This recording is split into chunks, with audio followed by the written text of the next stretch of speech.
চলো ফিরে যাই পাহাড়ের ওই বুকেতে দাঁড়াই বাতাসের হাত ছানিতে সারাদিন।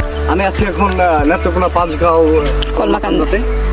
পাঁচগাঁওয়ের এই পাহাড়টা একদম বর্ডার এলাকায়, খুবই সুন্দর, অনেক উঁচু পাহাড় আপনারা দেখতে পাচ্ছেন। তো এখন যেখানে আছি এটা মূলত ঝর্ণা, এখানে ঝর্ণা। এখন তো শীতকাল শেষ, সেজন্য পানি নাই। বর্ষাকালে আসলে এখানে অনেক পানি পাওয়া যাবে, ঝর্ণা সেহেতু পানি থাকবেই। তো আসবেন, আপনারা ঘুরতে আসবেন।